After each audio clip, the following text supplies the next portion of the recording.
Saludos a toda la gente que va llegando al programa. Muchas gracias por estar aquí con nosotros. Y bueno, saludos a todos ustedes y todos los que vayan llegando, nos vean en diferido. Alejandro Molinas, bienvenidos. Saludos a México. Muchas gracias por estar aquí con nosotros.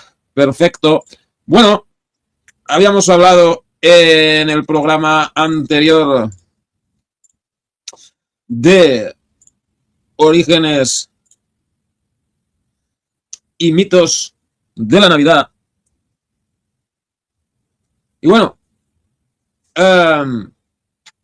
habíamos hablado de la Saturnalia y el Sol Invicto, que eran dos. Dios, unión, libertad. Saludos, bienvenido. Muchas gracias por estar aquí con nosotros. Y bueno, no, en muchos canales de YouTube y tal, te hablan de la Saturnalia, te hablan del Sol Invicto, y ahí se quedan. Sin embargo, hay otra tradición que ha marcado claramente a la Navidad, sobre todo, pues, ¿cómo te diré? Desde la Reforma Protestante, pero sobre todo, a partir de, pues, bueno, primero marcó la Navidad en los países nórdicos y a partir de que todas esas tradiciones del norte de Europa se hicieron un mejunje en Estados Unidos, y Estados Unidos a través de Hollywood lo irradió a todo el mundo, pues ha influido en todo el mundo. Y les estoy hablando de la Yule. La Yule era un festival que se hacía, que hacían las tribus germánicas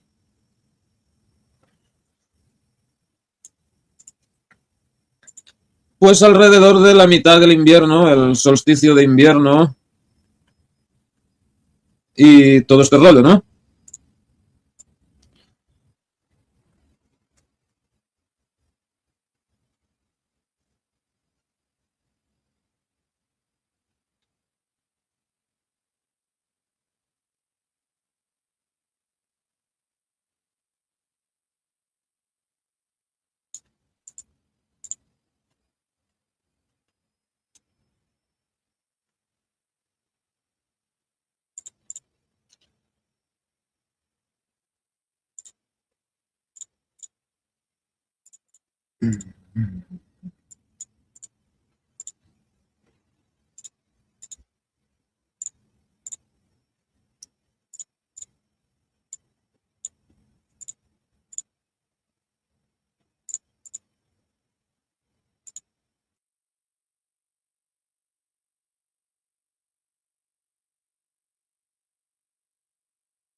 Ok.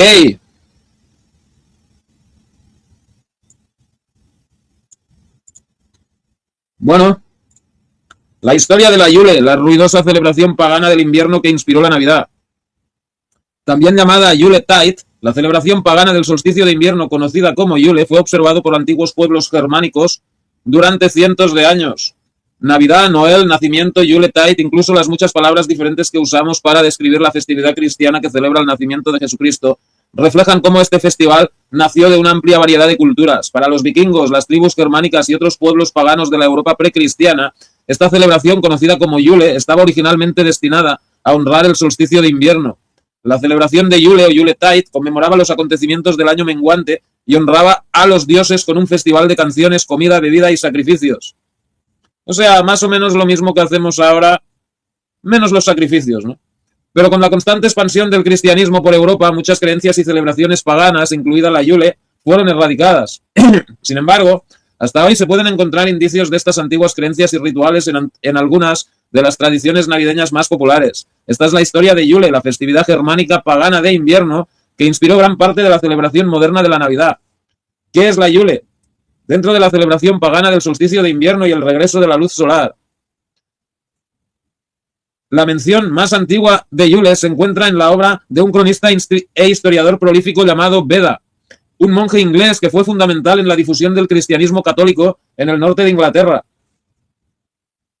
Escribiendo en el año 725 después de Cristo, Beda describió las festividades de los paganos britanos, anglosajones, vikingos y otros grupos germánicos, señalando que el antiguo calendario pagano combinaba los meses romanos de diciembre y enero en un único periodo llamado Juli. Escribió, los meses de Juli toman su nombre del día en que el sol vuelve y comienza a crecer.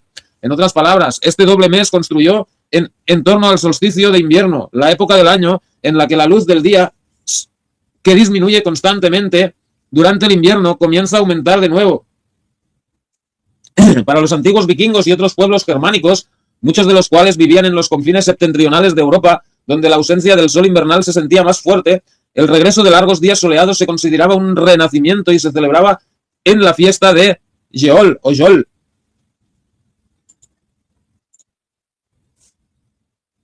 Alberto Arbeláez, saludos desde Colombia, muchas gracias, saludos a Colombia, gracias a ti por estar aquí con nosotros. Y si me dan un segundo, me pongo un café.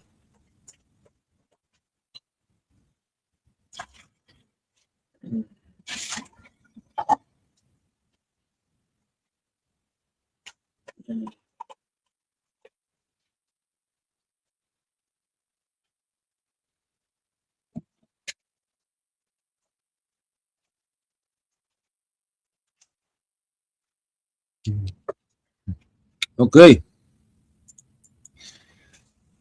El origen de estas palabras es confuso, pero generaciones de etimólogos creen que son la base de la palabra moderna jolly en inglés. Que jolly significa, pues no sé, creo que significa como diversión, fiesta o algo así, ¿no?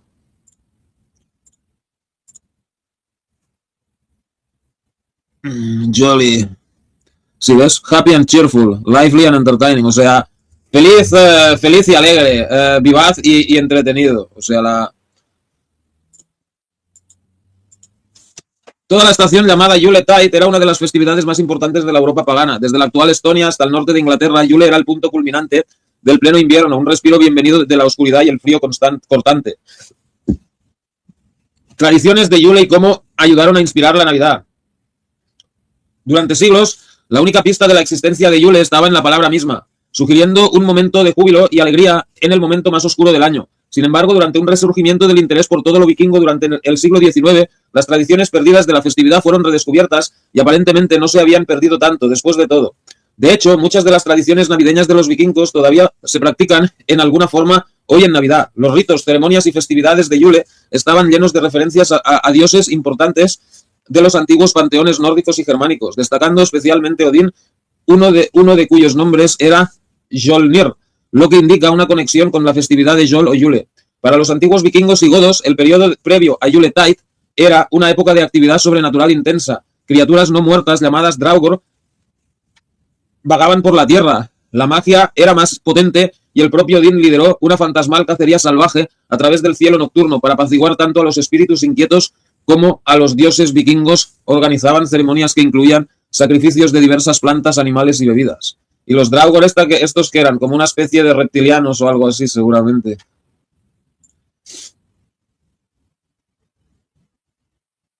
Wow, la puta que los parió.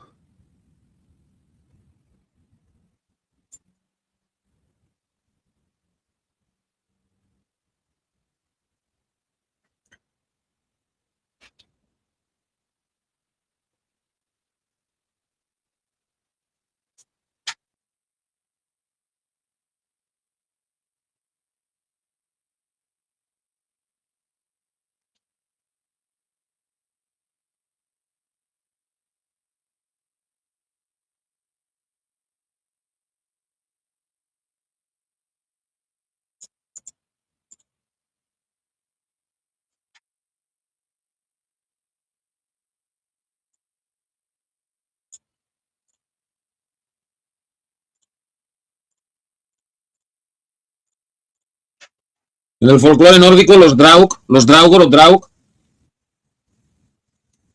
es un término antiguo y arcaico para un revenant malévolo. ¿Y qué es un revenant?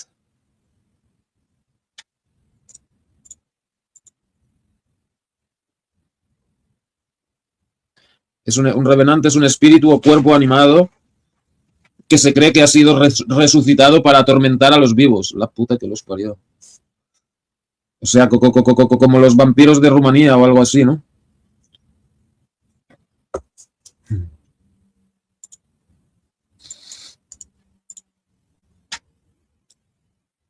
Para un revenant malévolo con distintos rasgos ambiguos. En tiempos modernos a menudo se les representa como zombies sobrenaturales nórdicos basados libremente en los Draugr tal y como se describen en las sagas islandesas de la Alta Edad Media. Sin embargo, en el mito y el folclore comprenden varias ideas complejas que cambian de una historia a otra, especialmente en el folclore noruego que se conserva donde el Draugr sigue siendo un elemento básico.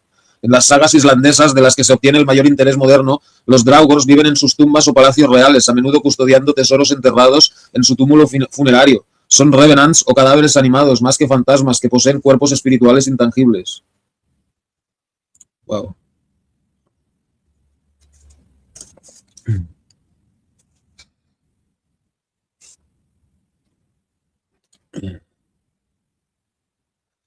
La palabra nórdica antigua Draugr, en el sentido de criatura no muerta, se rastrea hipotéticamente hasta un protogermánico no registrado, Draugath, que significa delirio, ilusión, espejismo. En última instancia, de una raíz protoindoeuropea, Draugos, fantasma, o drugues, engañar. Entre los cognados se incluyen el sueco bedraga, engañar, el bajo alemán drog, impostor o sinvergüenza, dregen, engañar, el alto alemán antiguo bidrog, bitrog, ilusión, hitrog, ilusión, hitrog, ilusión, espejismo, fantasma, el alemán trug, engaño, ilusión, el neerlandés bedroog, engaño, el antiguo sajón hidrog, ilusión, el galés drug, malo, malvado.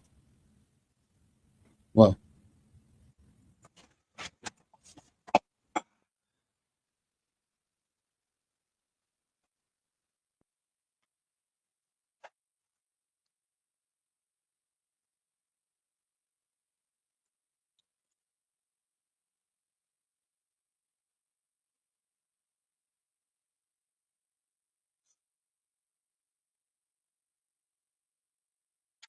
Bueno, o sea, es como un monstruo, como un cadáver resucitado o algo así, ¿no?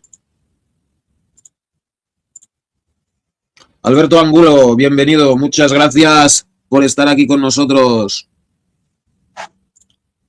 Saludos.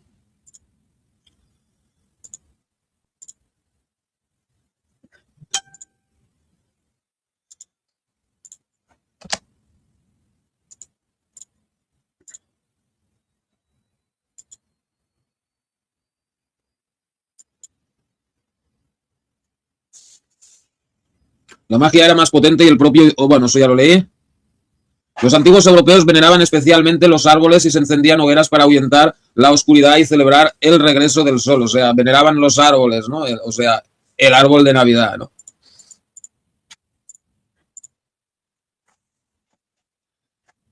Este ritual en particular evolucionó gradualmente hasta convertirse en el tronco de Yule, un árbol especialmente seleccionado que se quemaba para asegurar el calor durante la noche más larga del año. Que bueno, en el solsticio de verano eso se sigue haciendo, ¿no? En la noche de San Juan. De manera similar, árboles perennes se montaban en las esquinas de casas y casas largas se decoraban con trozos de comida, runas, estatuas y tiras de tela. Estos árboles aún se erigen en los salones de los observadores modernos de la Navidad. O sea, el árbol de Navidad, ¿no?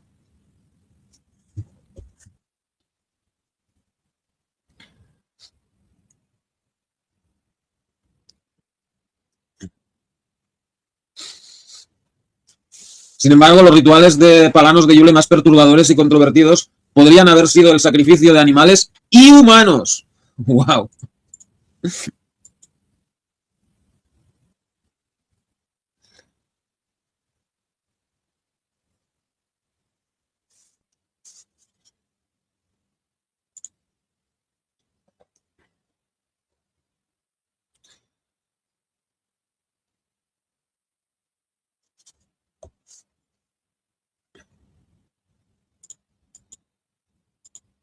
No está claro si realmente hubo sacrificios humanos en Yuletide o si esto fue simplemente un rumor iniciado por cristianos para desacreditar las antiguas religiones, pero numerosos relatos describen el asesinato de jóvenes para espiar las malas acciones de los humanos en la Tierra.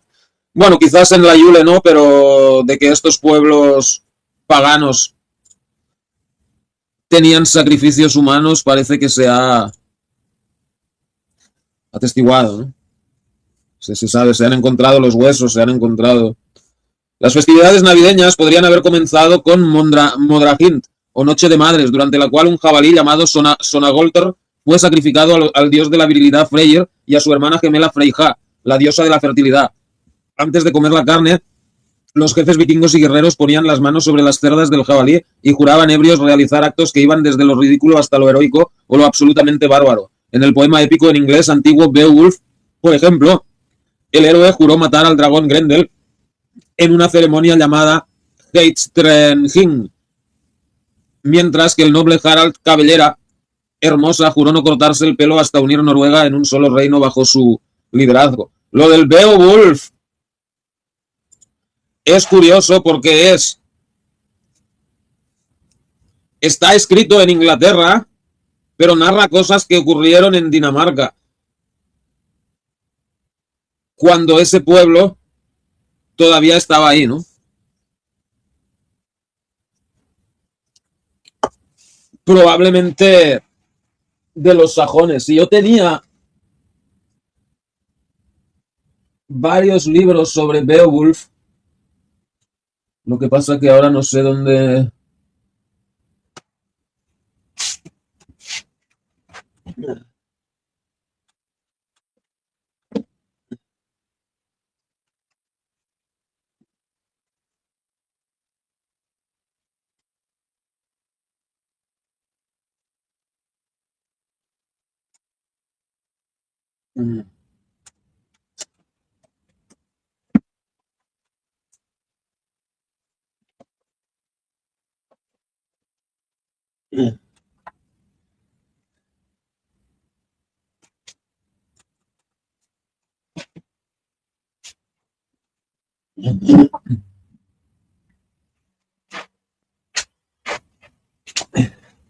Si van a leerlo el Beowulf y ustedes entienden inglés, no se les ocurra agarrar la versión original, porque aunque entiendan inglés no van a entender nada.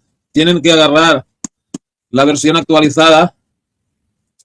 Y se han hecho películas también. Hay una Beowulf y Grendel, que es del, pues no sé, 2000 y algo, ¿no? Y luego está la otra más nueva, que este es el libro con el guión de Neil Gaiman.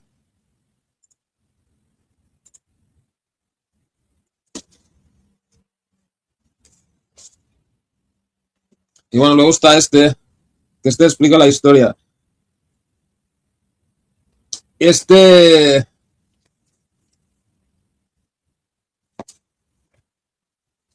Bueno, este aún no lo leí, pero el otro.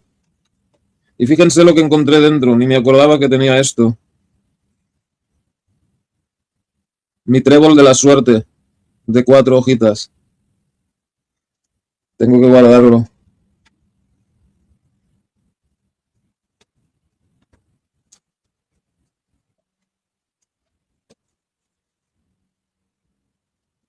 Bueno, saludos a la gente que va llegando, Wolfpack. Bienvenidos, saludos a Argentina.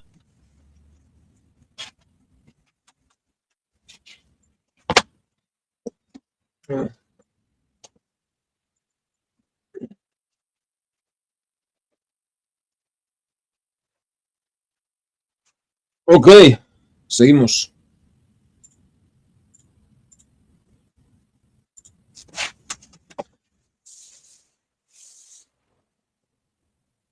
Durante la celebración de Yule, que duraba de 3 a 12 días, se moldeaban haces de grano en forma de llamados cabras de Yule, y los jóvenes se disfrazaban y bailaban de casa en casa cantando a cambio de bebidas y comida. el cristianismo cambió las celebraciones tradicionales de Navidad.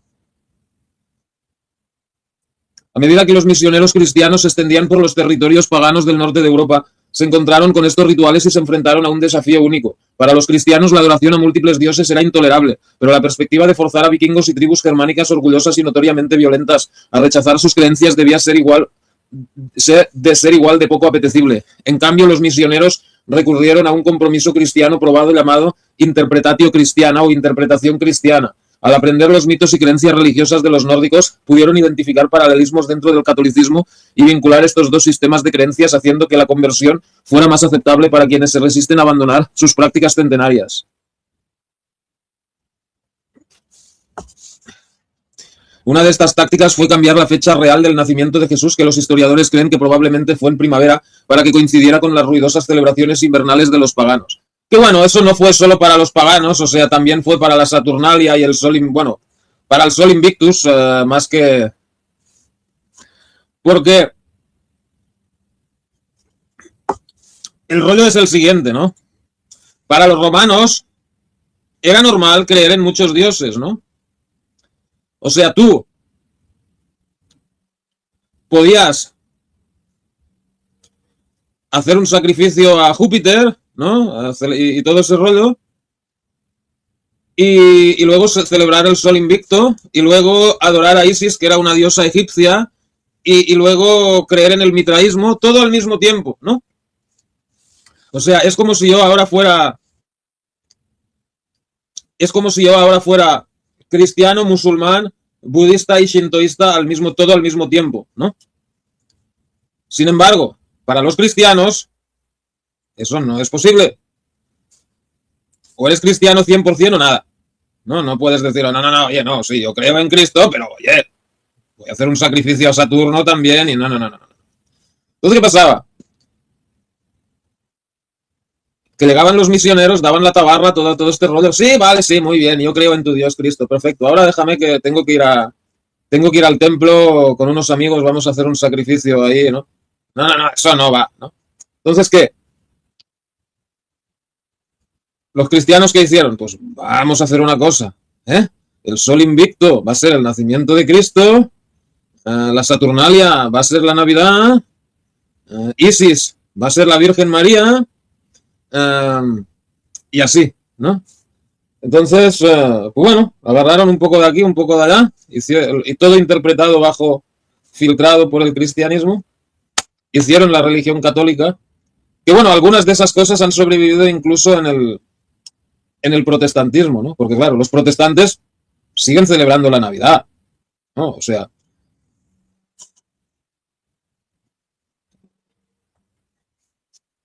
bueno, pues vamos a seguir.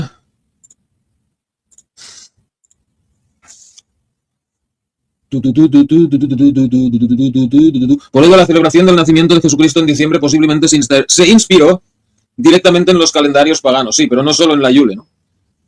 Pero mientras misioneros como Beda trabajaban duro fusionando el paganismo con la Biblia, la verdadera labor de conversión era política. Quizá la figura más importante en vincular la Yule a la Navidad fue el rey noruego Hakon el Bueno, que intentó convertir toda Noruega al cristianismo durante el siglo X después de Cristo. Hakon había pasado su infancia en Inglaterra y regresó a Noruega como un cristiano de pleno derecho con la intención de difundir su fe. Sin embargo, pronto se dio cuenta de que los jefes conservadores de su reino se resistían a la nueva religión y por eso llegó a un compromiso. Según la saga Heimskringla, Hakon decretó que Yule no se celebraría en la víspera de solsticio de invierno, sino el 25 de diciembre, coincidiendo con Navidad. Según esta nueva ley, los vikingos noruegos debían celebrar cualquiera de las fiestas con un suministro de cerveza o bien pagar multas considerables. O sea, ¿cómo va eso? O sea, ¿que les tenías que invitar a una cerveza o...?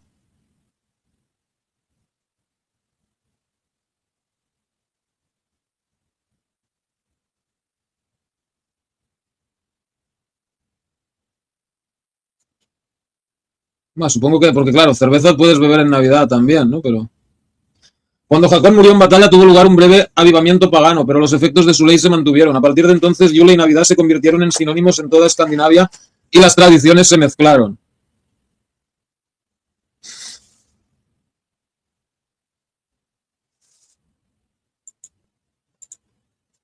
UC Wilder, bienvenido, muchas gracias por estar aquí con nosotros, saludos, hola Tomás, hola a todos. Jesús no tiene nada que ver con todo lo que cree el cristianismo en general, tanto católicos como evangélicos. Creo que Cristo ha sido manipulado y alterado. Bueno, hay evangélicos que no celebran la Navidad porque saben esto, ¿no? De que de que Jesús no nació el 25 de diciembre, ¿no? Pero bueno.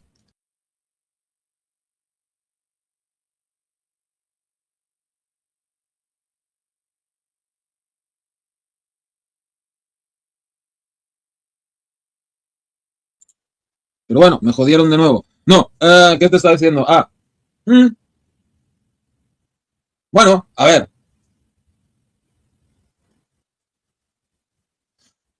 En las iglesias católica y protestante, bueno, claro que quedan cosas del cristianismo. O sea, los evangelios son los mismos. O sea, la Biblia es la misma. La escribieron los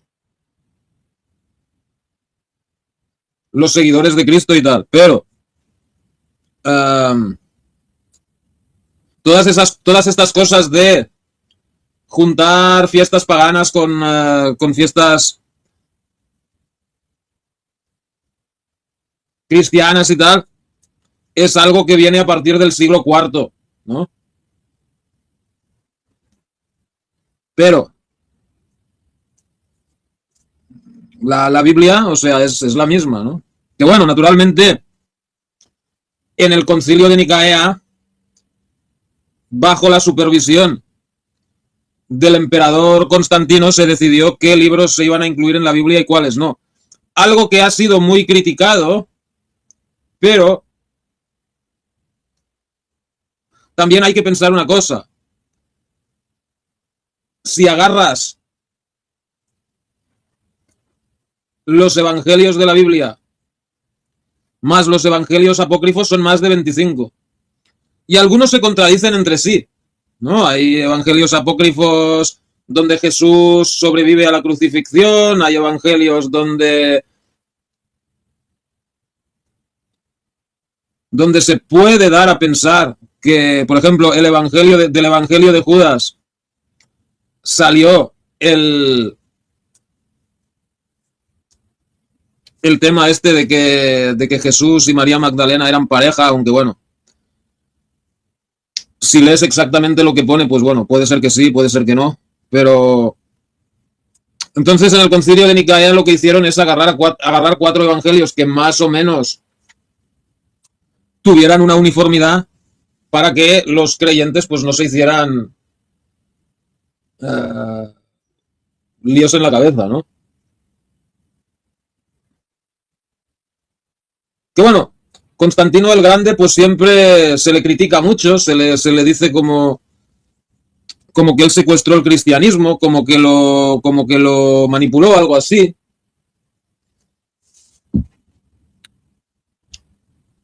Y bueno, por otra parte, si Constantino el Grande no hubiera existido, ¿qué sería el cristianismo? Pues habría continuado ahí siendo una pequeña secta del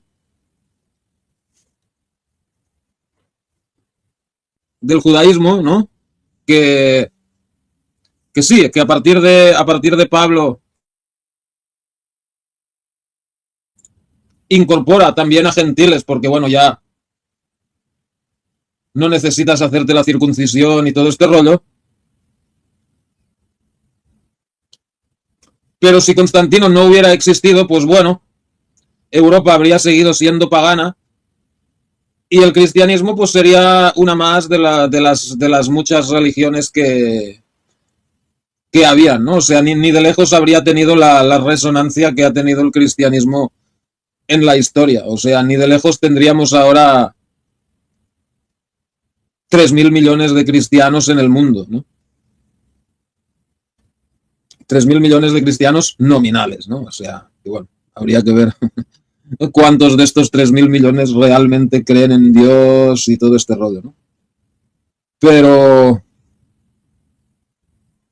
pero sí, sí, o sea, se cambiaron cosas, se unieron cosas, se mezclaron cosas y todo este rollo, ¿no? Esto es verdad. Si no, no estaríamos ahora haciendo este programa. Pero bueno, seguimos. Hoy en día lo que queda de las celebraciones navideñas es el tronco de Navidad o árbol de Navidad, el jamón de Navidad o jabalí de Navidad y la propia palabra Yule. Muchas de estas tradiciones fueron más fuertes en las antiguas tierras vikingas de Suecia, Noruega, Islandia y Dinamarca, um, donde las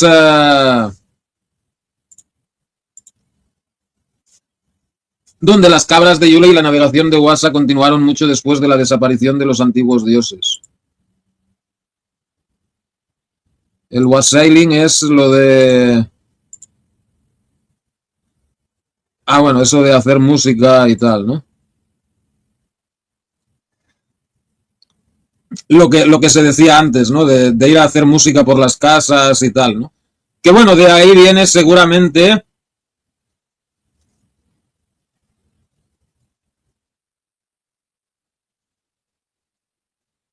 la, la tradición de... Que bueno, en los países mediterráneos y católicos no se acostumbra tanto, ¿no? Pero en los países nórdicos y anglosajones, pues que aquí en Holanda también se ve en algunos sitios pues grupos de músicos y gente que van por ahí pues a tocar música de Navidad, a cantar villancicos y tal. Y bueno, esto que ven aquí, pues bueno, esto sería más la versión gringa o inglesa, pero aquí en Holanda tenemos lo que se llama el Glühwein, que es una especie de vino de graduación más bien baja, tiene solo entre 7 y 9% de alcohol, que se bebe caliente. O sea, cuando tú lo calientas, tiene menos graduación todavía. O sea, cuando tú lo calientas, pierde parte del alcohol. O sea, cuando tú te lo bebes, pues debe tener a lo mejor, pues no sé, 4 o 5, como mucho 6% de alcohol. Que bueno, como ahí ven, pues se mezcla con trocitos de fruta, con canela a veces, ¿no?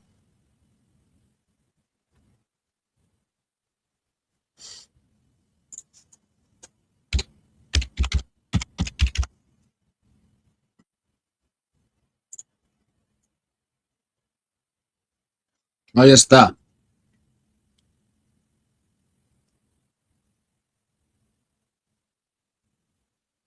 El Glühwein. Traducido por encima, vino caliente, ¿no?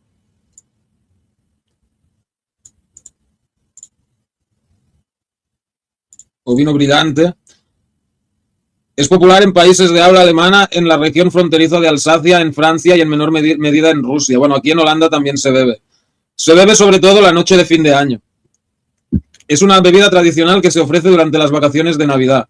En los mercados navideños de Alsacia tradicionalmente es la única bebida alcohólica que se sirve. La jarra de Glühwein más antigua documentada se atribuye al conde Juan IV de Katzenelbogen, un noble alemán que fue el primer productor de uvas de Riesling.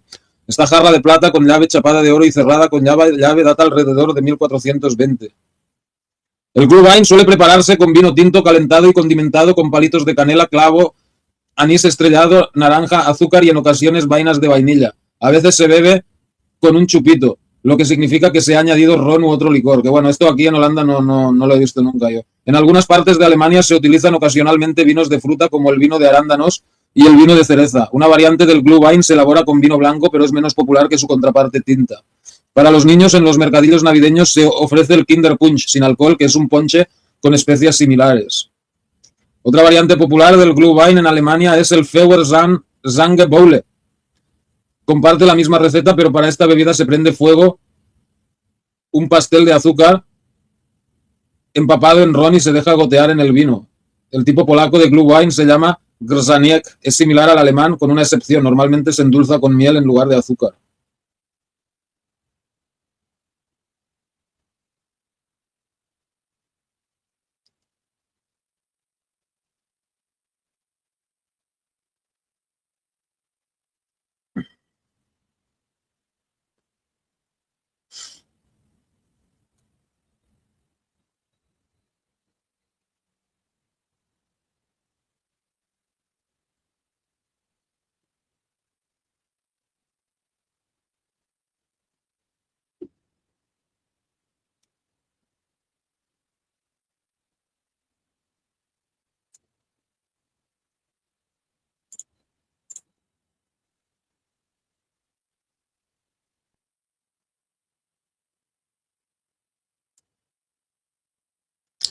Bueno,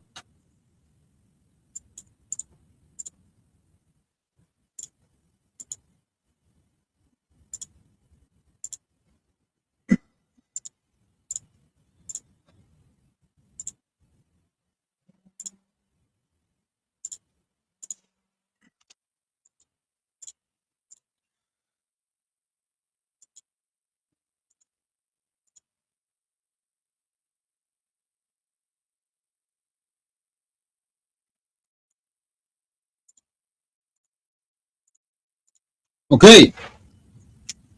La Yule es una festividad hibernal históricamente.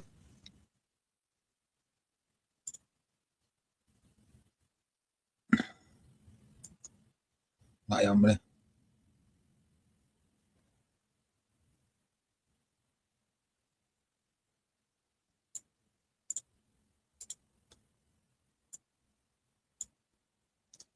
Es una festividad hibernal históricamente observada por los pueblos germánicos. En la Inglaterra anglosajona, Yule, Geol, estaba vinculado al solsticio de invierno y a la Navidad. En inglés antiguo, los meses de diciembre y enero recibieron su nombre.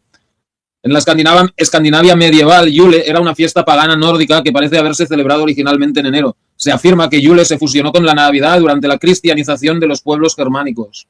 Los términos Yule y Yuletide, junto con sus cognados, todavía se utilizan en inglés y en las lenguas escandinavas, así como en finés y estonio, para describir la Navidad y la temporada navideña. Además, algunas costumbres y tradiciones navideñas actuales, como el tronco de Yule.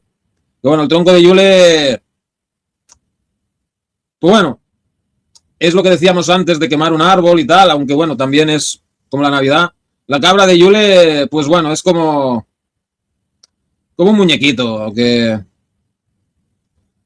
el canto de Yule, pues es lo que les he dicho antes, ¿no? Básicamente cantar villancicos, ¿no? Pueden tener conexiones con tradiciones paganas más antiguas. Pero, o sea, a diferencia de en los países católicos mediterráneos, que los villancicos los canta la gente en casa o en un concierto, ¿no? Ahí pues hay pequeños grupos de músicos y gente que va por ahí por la calle cantando villancicos. Que bueno, cada vez se hace menos, ¿no? Pero en los pueblos se sigue haciendo bastante. En las ciudades, cada vez menos. Hoy en día, seguidores de algunos movimientos religiosos nuevos, como el paganismo germánico moderno, celebran una festividad llamada Yule independientemente de la fiesta cristiana de Navidad, mientras que algunos estudiosos han vinculado celebraciones originales con la cacería salvaje, el dios Odín y el pagano anglosajón Modrahin, Noche de las Madres. Otros han cuestionado la existencia de un festival precristiano llamado Yule, sosteniendo que el término surgió en la era cristiana como sinónimo de Navidad. Bueno, puede que lo llamaran de otro nombre, pero yo no me creo que los germánicos no celebraran la Navidad. Digo la Navidad, el solsticio de invierno. El sustantivo inglés moderno Yule desciende del inglés antiguo Geol, anteriormente Geolol, Geohol o Geola, a veces en plural. Ambas palabras son cognadas con el gótico Gingeis, Juleis, ni Norse en nórdico antiguo, islandés, feroés y noruego, ni Norse Jol y Lir, Bokmaljul, y se considera que derivan del protogermánico Jeula. Si el término existía fuera de las lenguas germánicas, sigue siendo incierto, aunque se han realizado numerosos intentos especulativos de encontrar cognatos indoeuropeos también fuera del grupo germánico. El sustantivo compuesto Yuletide, tiempo de Yule, se atestigua por primera vez alrededor de 1475.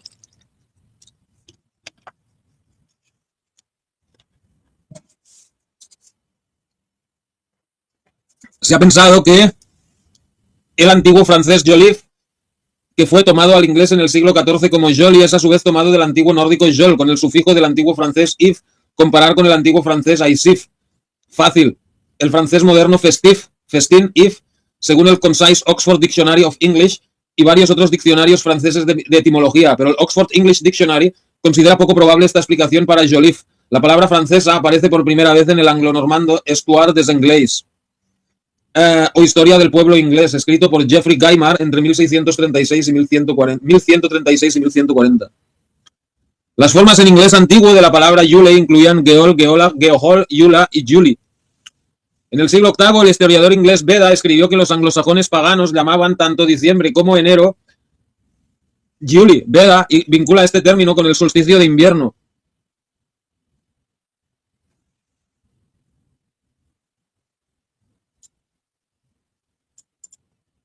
Yesenia Villarreal, bienvenida. ¿Cuánto tiempo? Saludos a Estados Unidos. Muchas gracias por estar aquí con nosotros. Me alegro de verte de nuevo. Escribiendo que los meses de Juli toman su nombre del día en que el sol vuelve y comienza a crecer. Otros escritores del inglés antiguo llaman a diciembre a Rageola, el primero Yule, y enero Afterayola, el segundo Yule. En la Inglaterra anglosajona el solsticio de invierno se consideraba generalmente el 25 de diciembre, siguiendo el calendario juliano. O sea, el mismo día que Navidad, ¿no? El nombre habitual en inglés antiguo para el 25 de diciembre, Navidad y solsticio de invierno era pleno invierno. En el libro de la perdición de Alfredo el Grande, escrito hacia el año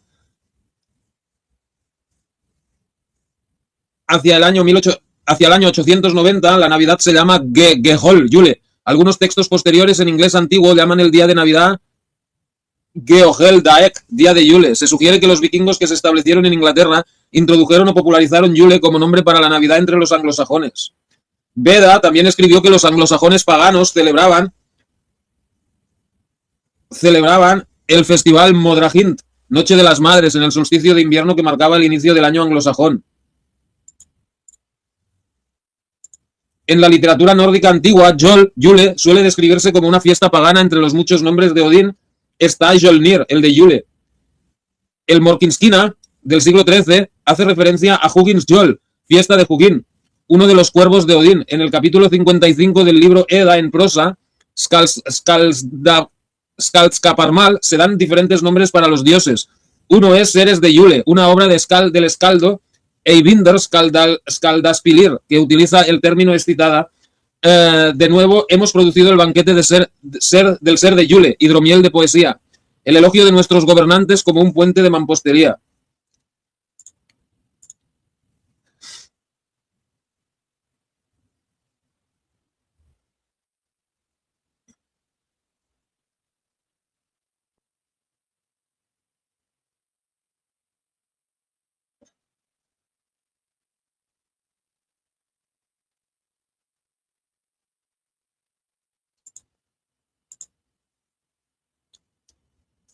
Los Helgaksvida, bueno, lo que sea, del siglo XIII hablan de la costumbre de Heitstrenging. Dicen que en la víspera de Yule la gente ponía las manos sobre un cerdo llamado Sonagolter mientras juraba solemnes juramentos. En este último texto algunos manuscritos se refieren explícitamente al cerdo como sagrado, que estaba dedicado a Freyr, y tras el juramento fue sacrificado. La saga islandesa del siglo XIII de Hakon el Bueno atribuye al rey Hakon I de Noruega, que gobernó de 934 a 961, la cristianización de Noruega, así como el desplazamiento de Yule de la fecha de Jol, Yule nórdica, a la fecha de Navidad. La saga dice que cuando Hakon llegó a Noruega era cristiano, pero, dado que la gente aún era pagana, Hakon ocultó su cristianismo para recibir la ayuda de los grandes jefes. Con el tiempo, Hakon hizo aprobar una ley que obligaba a celebrar las celebraciones de Yule al mismo tiempo que la Navidad, y en ese momento todos debían tomar cerveza para la celebración con una medida de grano, o bien pagar multas, y debían celebrar festividad mientras durara la cerveza. O sea, te tenías que emborrachar sí o sí. Según la saga, la popularidad de Hakon llevó a muchos paganos a ser bautizados y algunas personas dejaron de hacer sacrificios. Hakon pasó la mayor parte de ese tiempo en Trondheim. Cuando Hakon creyó que tenía suficiente poder, convocó a un obispo y a otros sacerdotes de Inglaterra. A su llegada, Hakon hizo saber que haría predicar el evangelio en todo su país. La saga continúa describiendo las reacciones de diversas asambleas regionales.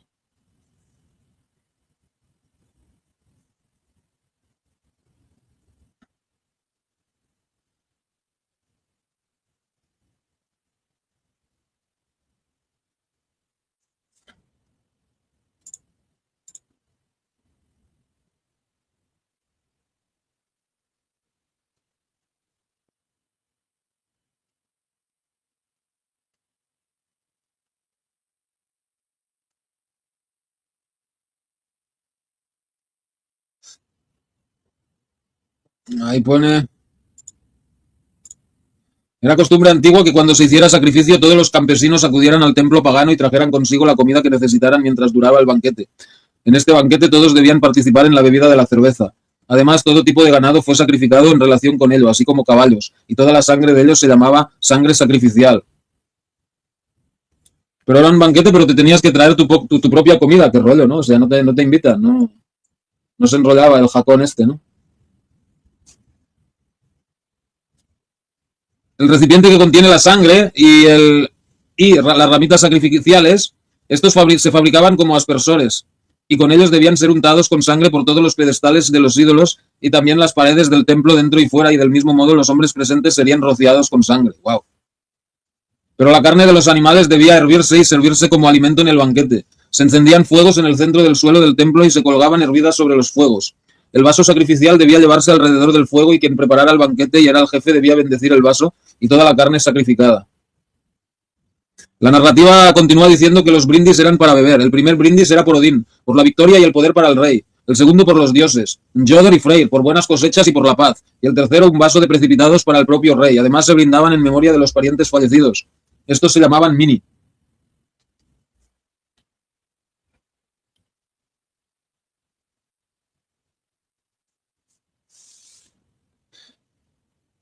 El erudito Rudolf Simek escribe que la fiesta nórdica de Yule tenía un carácter religioso pronunciado. Él dice que no está claro si la fiesta germánica de Yule seguía teniendo una función en el culto a los muertos y en la veneración de los antepasados.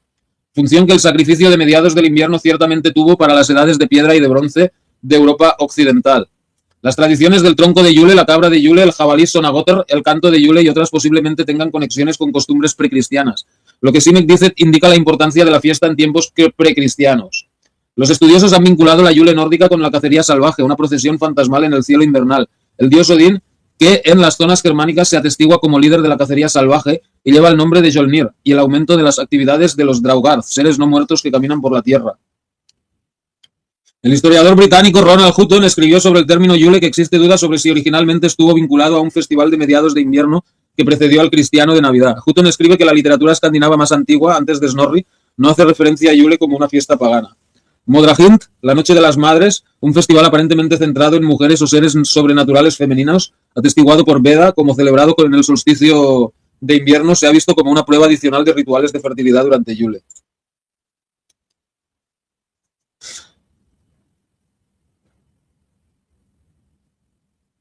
Relación con la Navidad en el norte. En las zonas de habla germánica moderna y en algunos otros países del norte de Europa, Yule y sus cognados denotan la Navidad, y además de Yule, Yuletide en inglés, ejemplos incluyen Jul en Suecia, Dinamarca y Noruega, Jol en Islandia y las Islas Feroe, Joulu en Finlandia, Joelfest en Frisia, Joelfeest en los Países Bajos y Joulut en Estonia. Pero bueno, eso de Joelfeest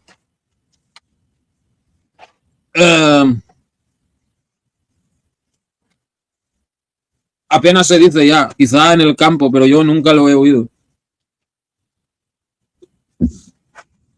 Tradicionalmente, Yule o Yuil también es el nombre principal para la Navidad en Escocia. En 1573, la Iglesia Presbiteriana de Escocia castigó a varias personas por observar días supersticiosos, y especialmente el día de Yuil. En 1583, las sesiones de la Iglesia de Glasgow ordenaron que quienes celebraran la Yule fueran excomulgados. Sin embargo, esto no detuvo la celebración secular en Yuletide. En Orkney y Shetland del siglo XIX, las celebraciones de Yule duraban 24 días.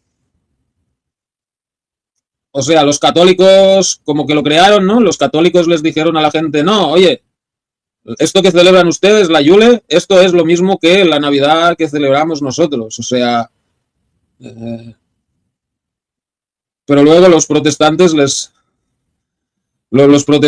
dicen, no, oye, esto es pagano y satánico y todo este rollo, ¿no?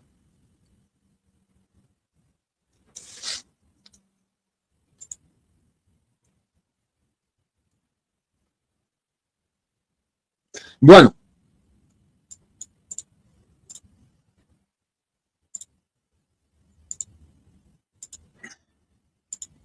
Enzo Franciscoli, bienvenidos, saludos a España, muchas gracias. Los Draugr son como unos fantasmas, pero se parecen más a los vampiros de Rumanía, porque son cadáveres de que se despiertan y tal, ¿no? Porque los Draugr creo que tenían también, algunos les daban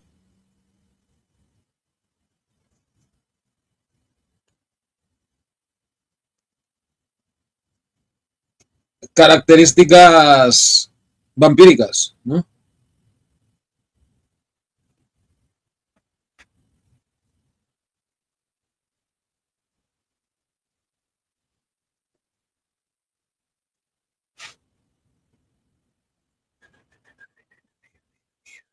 Ahí está, los Draugar.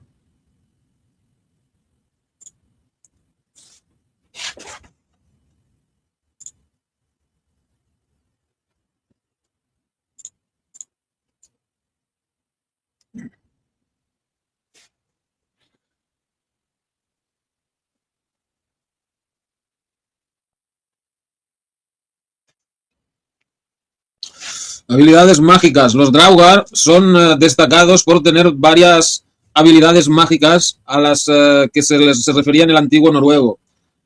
Que se parecen a aquellos de las brujas y los magos, como la transformación, controlar el tiempo, ver el futuro.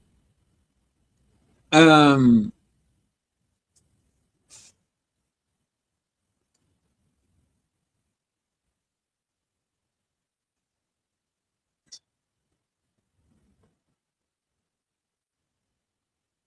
el prefijo troll, o sea, trollgar o algo así, que bueno, ahora un troll es un gamberro de internet, ¿no? Pero en los trolls originales eran como unos seres pequeñitos de la mitología nórdica y germánica, pues que se dedicaban a atormentar a los humanos, ¿no? Pero, o sea, el Draugar no es el troll, o sea, el Draugar es otra cosa, ¿no? Aunque puede ser que las dos leyendas salieran de lo mismo, ¿no?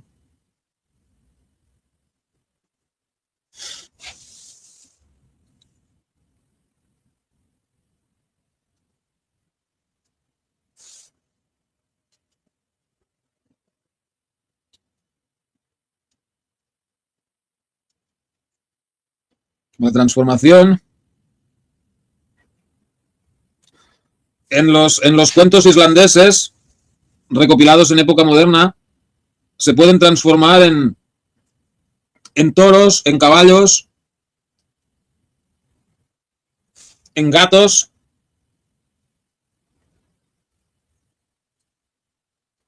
Otras habilidades mágicas. Los Draugr tienen la habilidad de entrar en los sueños de los vivos y frecuentemente dejan un regalo atrás para que la persona quede asegurada que la visita fue real. Los Draugrs también pueden maldecir a la víctima, tal como se ve en la saga de Gretis, donde Grettir es maldecido para que nunca pueda volverse más fuerte. Los Draugrs también traían la enfermedad a los pueblos y podían crear y podían incluso hacer que el día se oscureciera.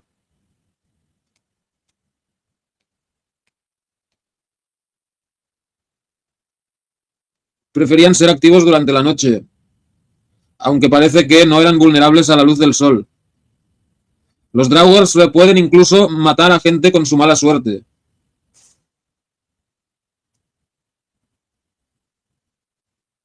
Algunos Draugrs son inmunes a las armas y solo un héroe con suficiente valor y coraje puede enfrentarse a un oponente tan formidable. En las leyendas, los héroes acostumbran a perseguir a los Draugrs para que vuelvan a su tumba.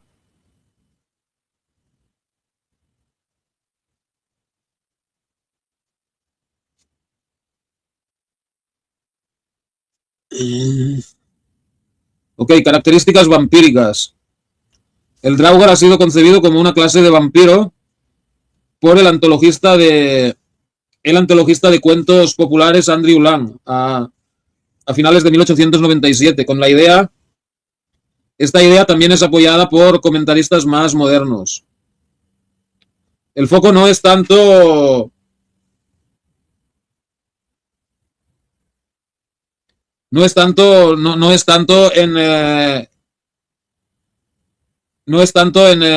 por beber sangre, lo cual los Draugrs no hacen, pero él puede transformar a las personas en otros Draugrs, ¿no?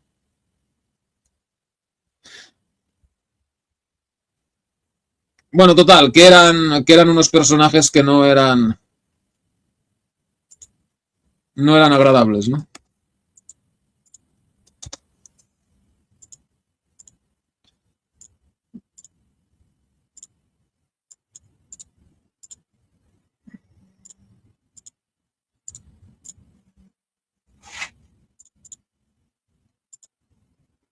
Ok. Bueno.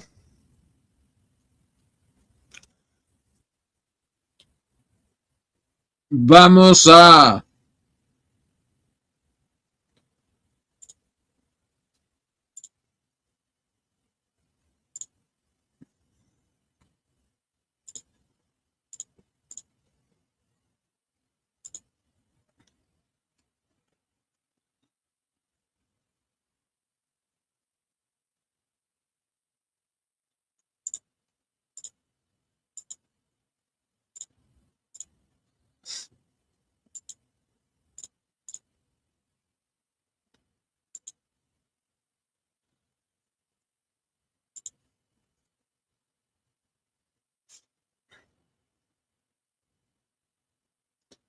Habíamos hablado ya del Papá Noel y todo esto, ¿no? Que bueno, habíamos hablado del San Nicolás, ¿no? Que bueno, todo viene, ya habíamos hablado de los chamanes de antes de... Y antes de que Europa fuera cristiana y todo eso, había ya este tipo de personajes, ¿no? Por ejemplo, en Inglaterra tenían el Father Christmas, que es este de aquí. Que bueno, normalmente él no traía regalos ni nada, o sea, era solo un personaje al que se le atribuían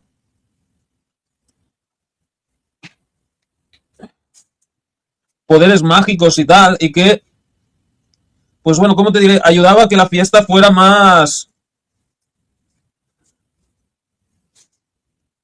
divertida, ¿no?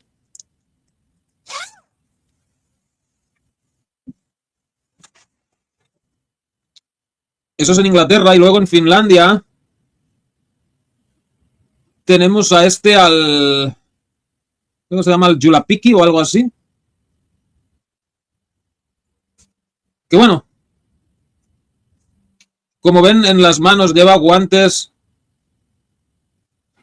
con piel de cordero. Que el Julapiki original era todo vestido con piel de cordero. Lo que pasa que por la influencia de Hollywood y todo, pues agarró algunos atributos del Santa Claus, ¿no? Me gusta el Sinterklaas aquí en Holanda, Bélgica, partes de Alemania. El Ded Moroz en Rusia.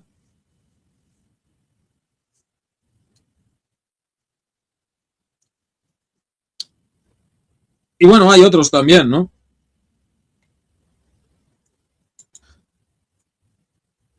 Bueno, el Santa Claus, ¿no? O sea, este pues ya sería de Estados Unidos, ¿no?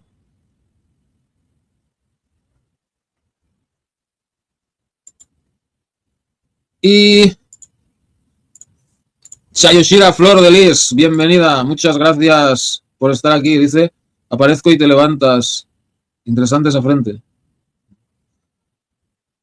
Ok, qué pena que esté oscuro, ¿dónde? Sí.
A ver, disculpen. Ok, luego tenemos al Olencero en el País Vasco, en,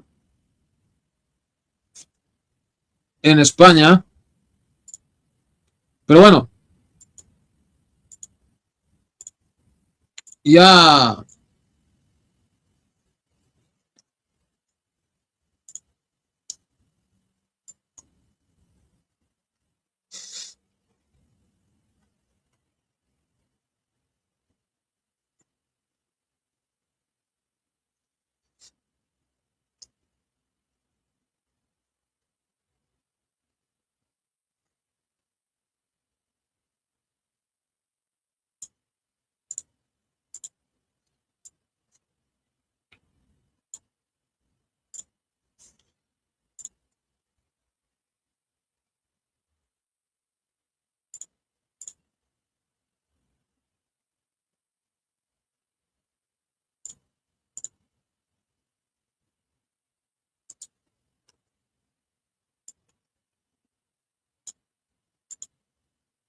Ok.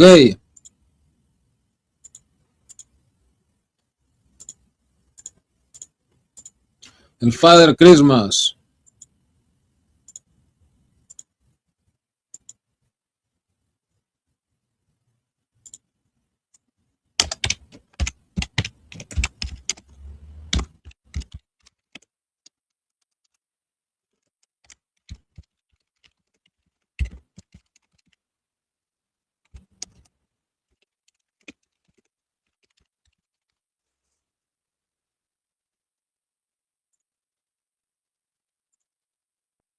El Father Christmas, en español el Padre Navidad, es el nombre tradicional inglés de la personificación de la Navidad, aunque en la actualidad se le conoce como portador de regalos navideños y se le suele considerar sinónimo de Papá Noel.